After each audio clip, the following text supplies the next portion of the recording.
येवला तालुक्यामध्ये कांदा आणि मका उत्पादक शेतकऱ्यांच्या विविध मागण्यांसाठी बच्चू कडू यांचा जन आक्रोश मुक्काम मोर्चा काढण्यात येणार आहे आणि ह्या अगोदर येवला तालुक्यामधल्या पुरणगाव ह्या ठिकाणून बाजार समितीपर्यंत भव्य ट्रॅक्टर रॅली काढण्यात आली।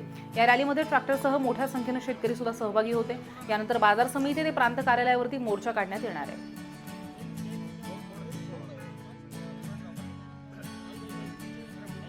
गोंदू बाबा सोबत अनेक मंत्र्यांचे फोटो दिसत आहेत। रुपाली साखरकरांची विकेट पडली, भविष्यात आणखी कोणाची विकेट पडू शकते? फोटो तर लई जणांचे कोणाकोणासोबत आहे, त्याच्यात तर कोणीच राहणार नाही। मुख्यमंत्र्यासहित पहिन सगळे कोण राहणार आहे?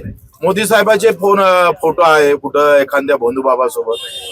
ते तर असे आपले तर अर्धे तर राजकारणी तुम्ही सांगा, बाबान देवाशिवाय मंदिराशिवाय किंवा धर्माशिवाय यांना काही जमते का हो? यांना तर तिथंच पडावं लागतं।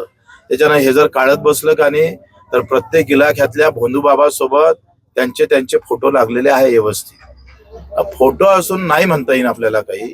आता एखाद्यानं नेलं, आम्हाला कार्यकर्त्यांना नेलं आणि तिकडे काही त्या मंदिरात त्या बाबानं काही केलं तर त्याला आम्ही काय करणार आहे? दोषी आहे का?